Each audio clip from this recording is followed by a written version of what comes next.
Hi everyone, Stepan here. I'm going to continue the series on the Trompowsky with two minor sidelines, which are really not challenging for white, but white has to know them nevertheless. When it comes to why black would play them, to be honest, I think it's just to complicate matters and get white out of his prep, because objectively they cannot be compared to the quality of knight e4, and in most games white should have a steady edge, and what's more important, white should have an easy plan going forward if he knows what he's doing. So this is not going to be about specific move orders for the most part.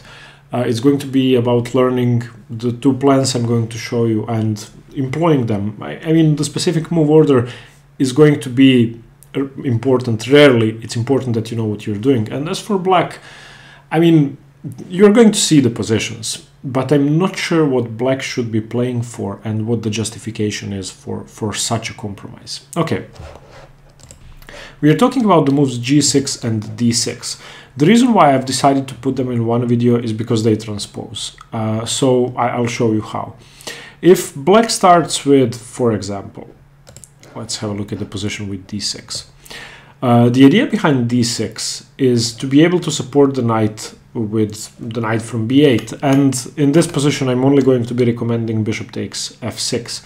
It is possible to play knight c3 and after knight b to d7 play a philidor like this, but that depends on whether you are firstly an e4 player and whether you think your opponent knows the philidor or not. I mean, this is a nice idea to have, to know that you can transpose to the philidor, but it's not the most challenging way to play.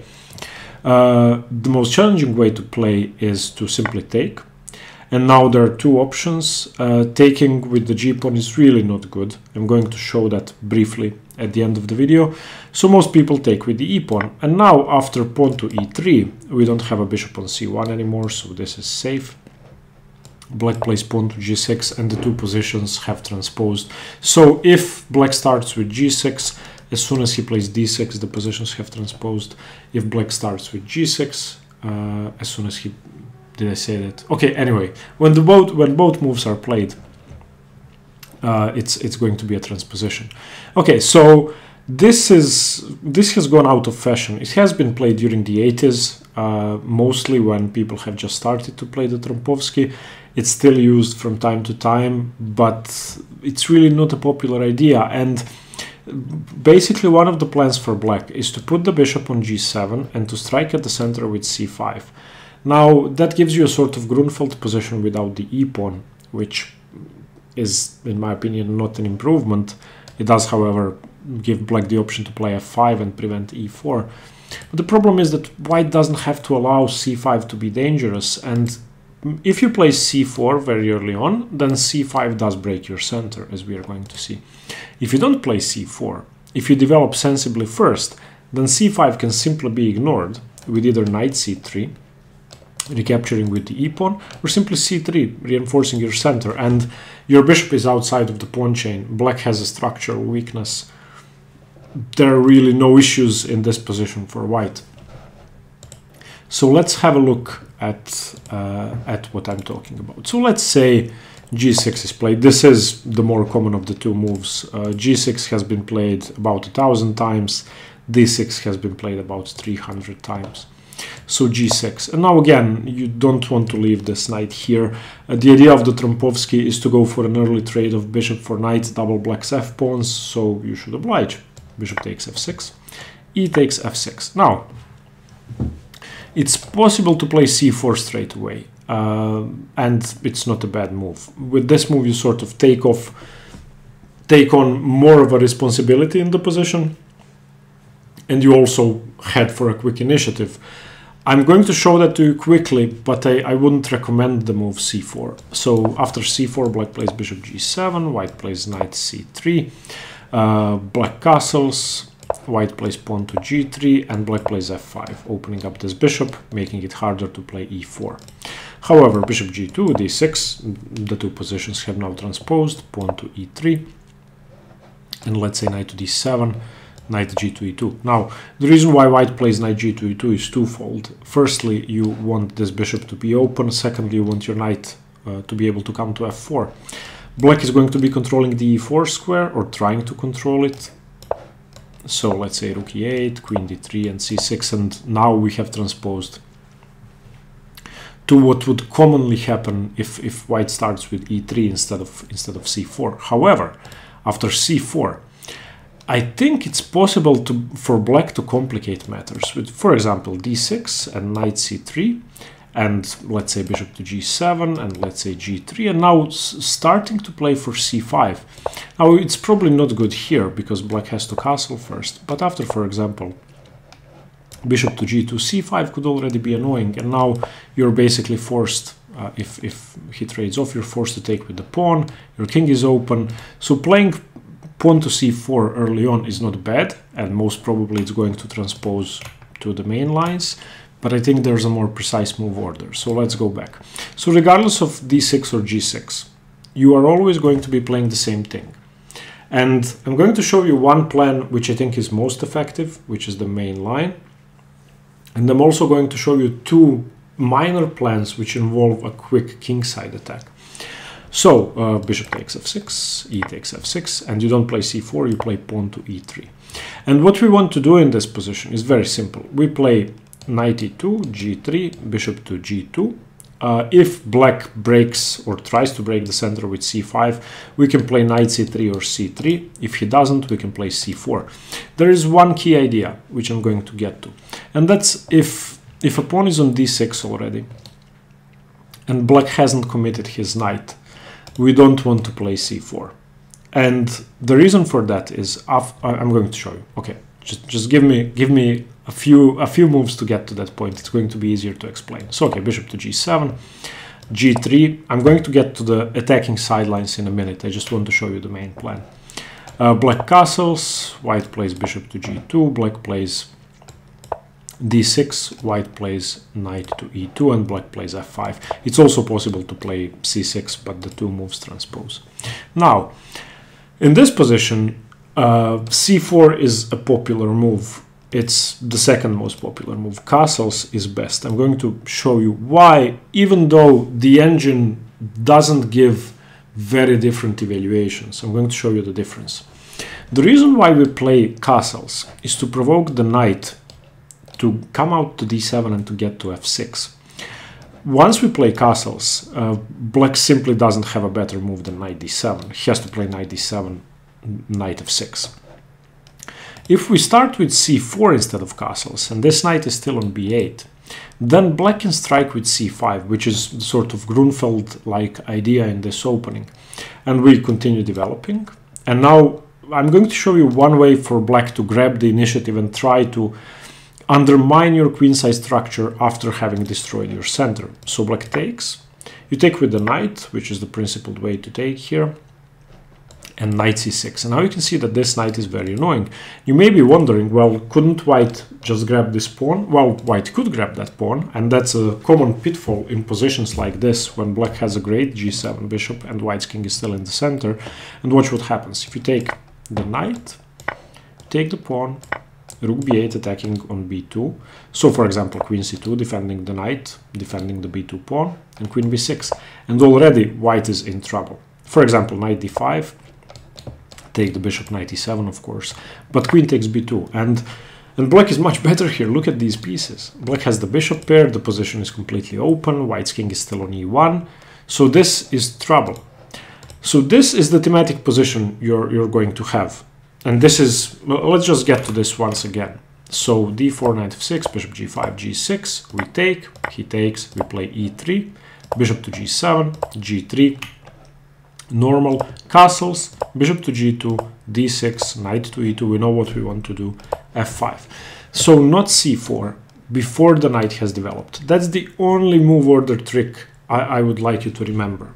And the fun thing is, after this idea with c5, the engine doesn't think much of that for black. But practically speaking, it's hard to play for white, so why risk it? So you castle instead. The difference is, in this position, if black plays c5, when your pawn is not on c4, you have more options. Now, it's recommended in the book by Pert, the Trompowsky, to play the move pawn to c3, solidifying your center, and this is given as positionally winning for white, where black has simply overextended without breaking the center.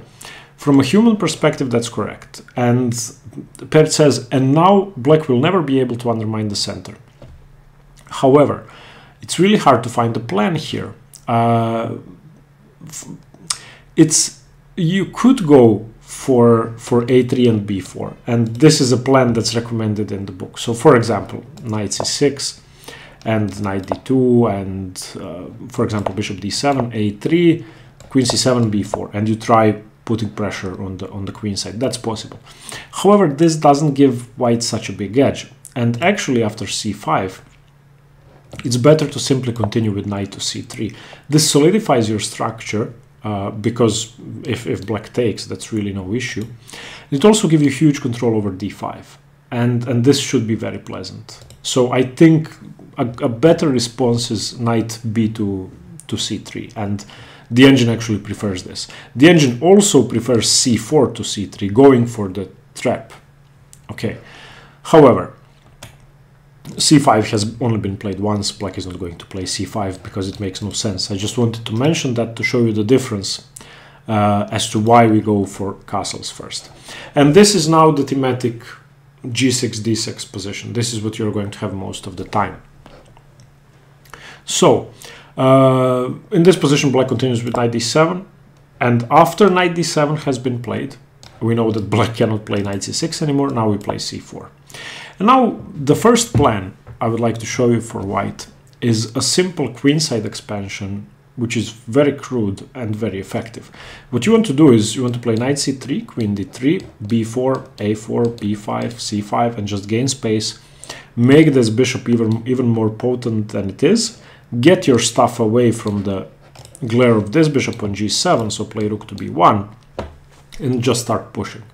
And immediately your position is immediately you have more space, and space means more maneuvering room for your pieces. More maneuvering room for your pieces means more activity. More activity means threats. Threats means that something could fall.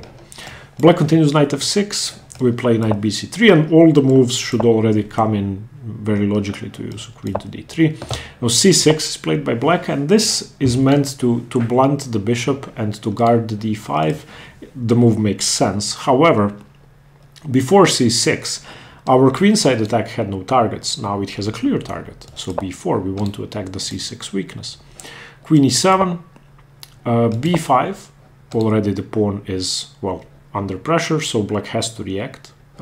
If takes, that would be just dreadful. Knight takes, and your center is huge, your bishop is a monster, you have your knight looking at d6 and c7, so knight e4. And rook a to b1. And now we have completed our setup. This is already very scary for black, in my opinion. You have more space, your pieces are active, your structure is perfect. Often you could simply put enough pressure on e4 to make black resign his post over here. One of black's main plans is h5, trying to do something on the king side, but that's quickly extinguished with h4, and now bishop h6. And from this position there are only a few games. Our knights should be outposted on f4. It's also possible to just go for a4 straight away. The point is, it's very easy to play this for white. If you had to play this in a blitz game, you would be able to find decent or good moves, and you wouldn't blunder. With black, even in a tournament game, it's possible to blunder this position. I'll show you one example game. This was played between 2,300 players, so not bad players. It was played in Dnipropetrovsk in 2007, and white had just played knight f4. We are sort of exiting theory here, and basically this position or this opening comes to this, and then it's improvisation. I'll just show you how easy it is to play white and how hard it is to find good moves for black. In this position, black played king to h7, which, to be honest, doesn't do anything. Okay, a4. And here already black blundered. He played f6. The reason why f6 is a blunder is because it traps the knight. And the knight has no room. So obviously white could have played knight e2 straight away, and I'm not sure what this knight does. Black would have to give up a pawn, either here or here, or I don't know, or here. What happened in the game is very similar. a5 played bishop g7 and now knight e2, and black didn't notice. He played king to h6 and now f3 simply traps the knight, and white won easily after g5, fe4, and this. And this position is just very much over. And as you can see, black's king is completely naked. The e4 pawn is about to drop. The rook could come over to f1. This is how the game ended.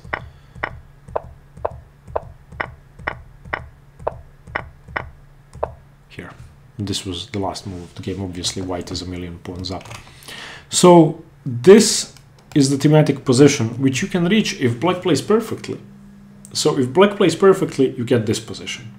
And that's the plan of castling first, and then playing simply. As soon as knight d7 is played, we play c4, knight c3, queen d3, b4, b5, rook b1, and just continue.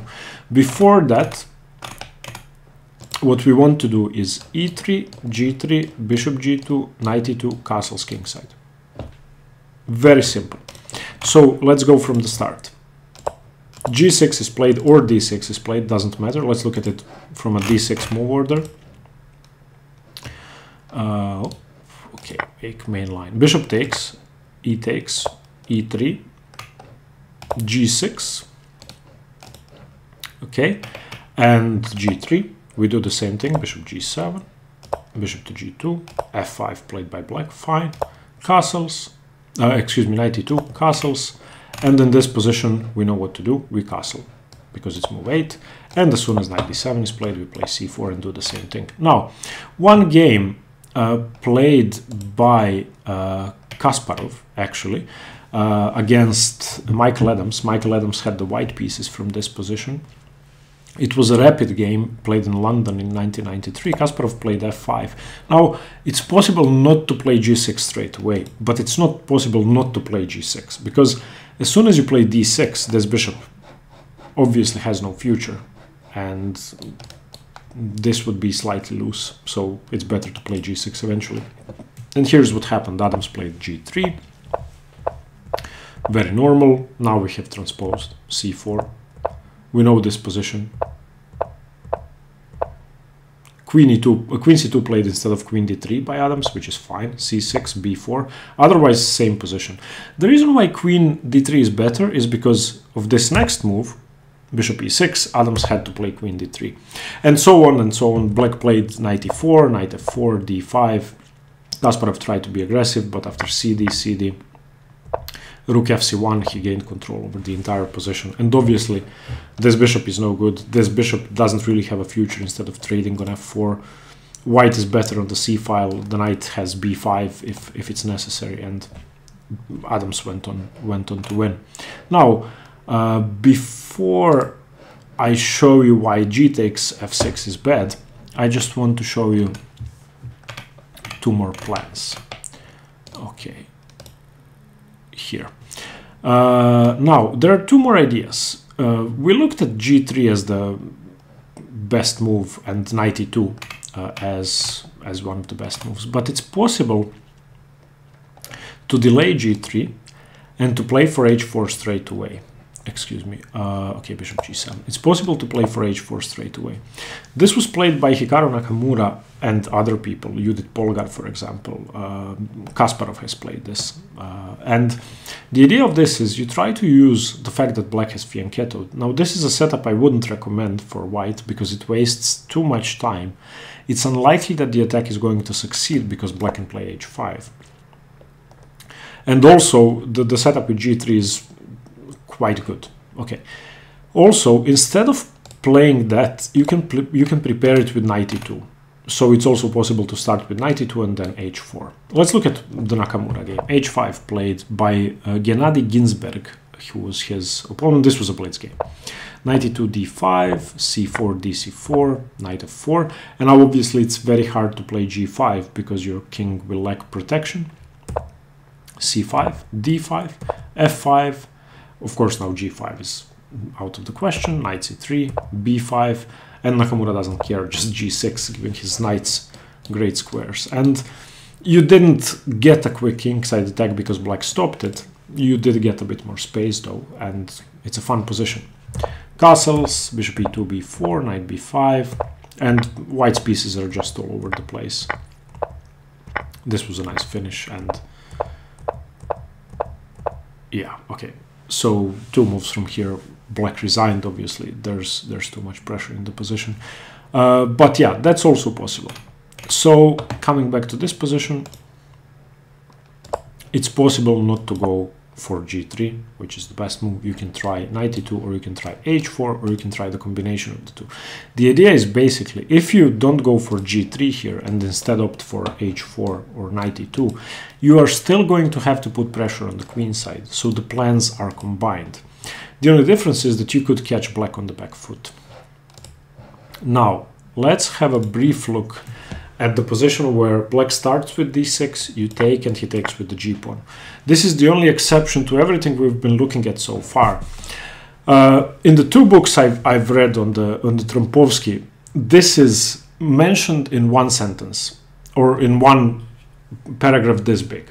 Like the author just, I'm not sure which book it is, I think it's Pert's book. He just says, this is no good, and after e3, e5, e5, it's not clear how black should develop.